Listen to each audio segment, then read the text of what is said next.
because every time the economy goes bad, war starts.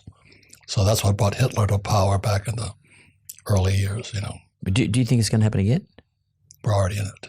So can we explore it a bit? Because that's a bit fascinating to me. I mean, by the way, it's something I'm concerned about. Because when things are going bad for a political movement, let's start a war. Yes. Putin's a good example. And you can print more money.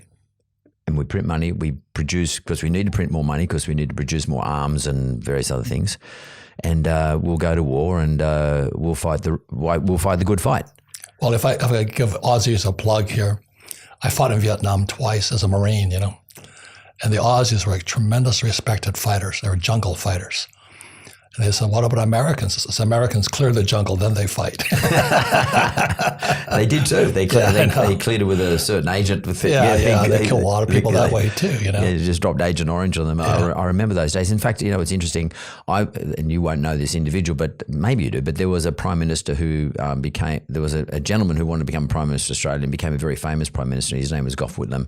And I voted for Gough Whitlam. It's the only time I've ever voted Labor in my life, which is effectively your Democrats, because I was about to go to university. I was 18 years of age.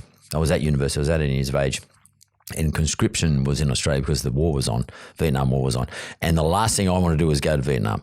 Some of my older mates were there. And they were telling, when they came back, they were telling me what it was like. It was sounding dreadful to me. So I've actually voted in favour of the Labor Party. Gough Whitlam won the election in favour of the Labor Party just for one reason, so I didn't have to get conscripted. I'd rather go to university, and in those days, smoke marijuana on the library lawn. That's what everybody was doing. It's very interesting you talk about institutionalised, or communism or Marxism, perhaps is a better way of putting it, and every version of Marxism. Today it's sort of watered down so you can't recognise it. But it is preeminent in education institutions. Yeah. Preeminent, whether it's university Marxist. Or schools. Yeah. Yeah. And but they don't label it as Marxist. No. They sort of liberal or they have a different view on it. Well, let's look after everybody, sort of thing. Yeah. We're going to look after you. How does that? And I don't know about America. That's in Australia. I'm talking about. But how is that in America? And why does everybody cop it? Why do you put up with it? Well, again, military school in New York. I had nominations to Naval Academy, Merchant Marine Academy, Army, Air Force, and Coast Guard. And we were taught acta non verba, deeds, not words. So the lesson we were taught as military officers, watch what a person does, not what they say. So if you watch politicians, I don't care what party, watch what they do, not what they say. So the first thing, I'm not Republican or Democrat, the first thing Biden did was he cut the Keystone pipeline from Canada to America.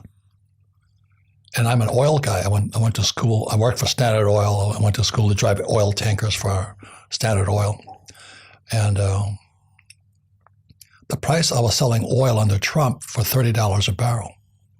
The moment Biden came to office and cut that pipeline, oil went to $130 US. I knew exactly what he's going to do. He wants to create a gap between rich and poor. And that's revolution. As you know, it takes that gap to cause revolution. Division, yeah. Well, anger. So America is a very divided, angry country right now. And they can't figure out what's happening. Why did Biden cut the pipeline? He didn't have to. The second thing, he just opened our borders and 10 million people streamed across. Now fentanyl is going all across America. And Trump is a good friend of mine. I wrote 2 books with him. He gets accused of screwing older women, should we say. You know what I mean? He's a man's man. And we all know what he's up to. But Biden's caught sniffing a little girl's hair. I'm going, yeah. Watch what a person does, not what they say.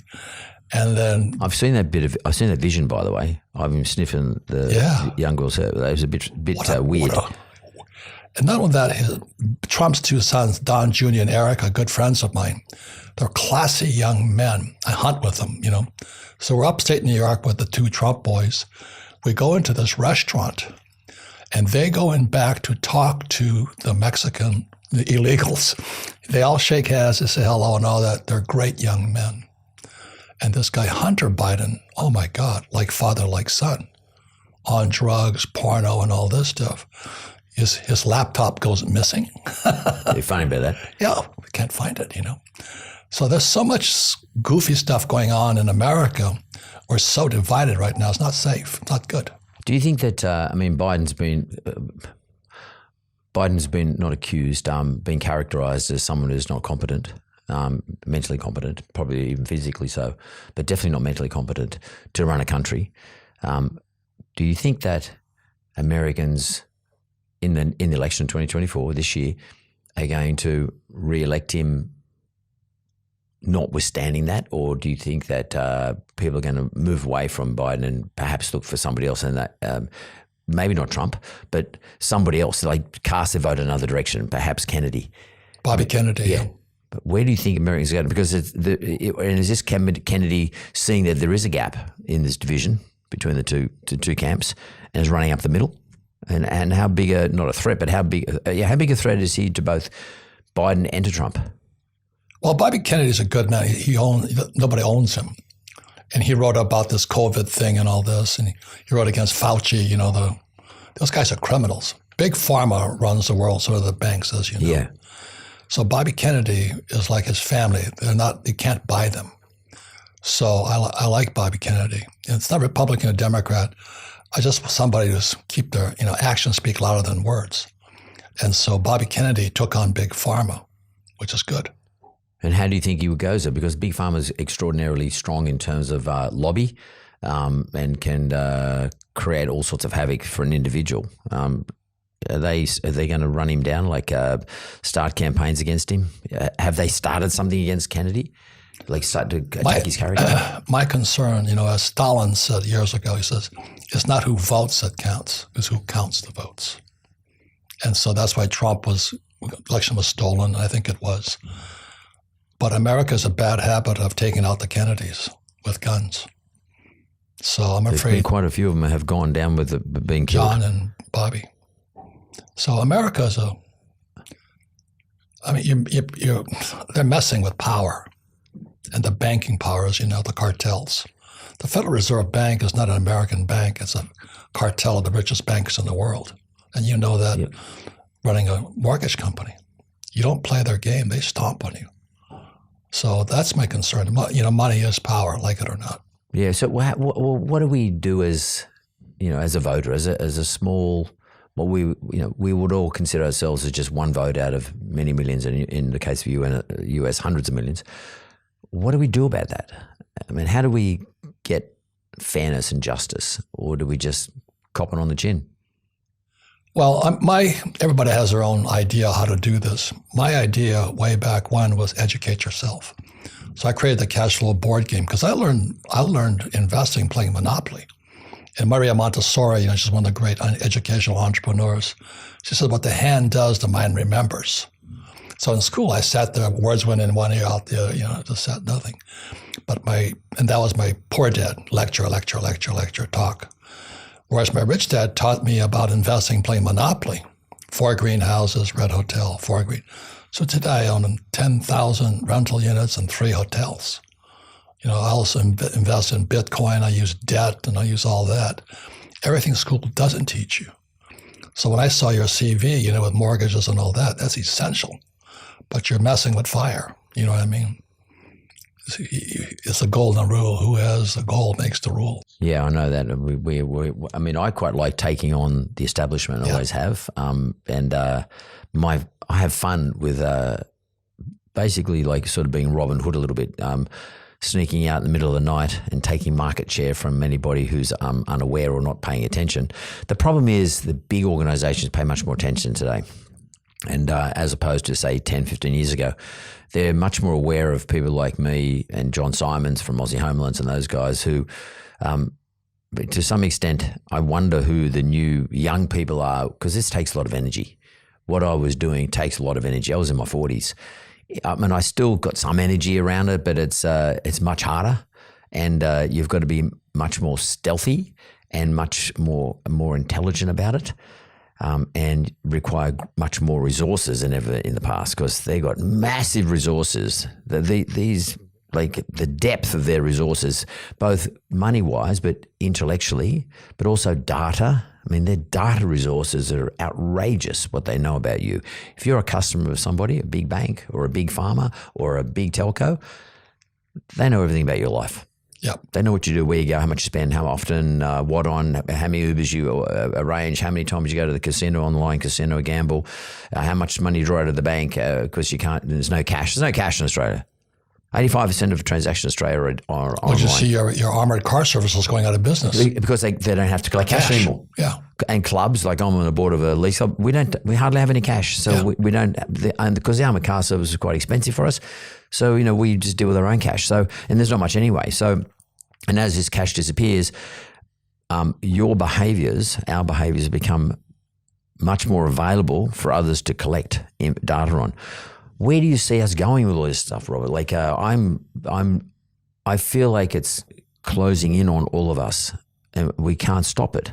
I mean, Marxism is not only about making sure that no one owns anything, but in fact, we don't even own our own dignity at some stage. Correct. We will lose all our privacy. Correct. That's part of the process. Is there one person sitting? Not one person, but is there a group of people sitting there planning all this sort of stuff? Because I can't imagine. I can't understand why no one's ever talked about them. Who are they? I mean, who's the people who are getting rid of the cash out of the system? Is there one person, or is it a group of people? Is there some sort of cult? How does this operate?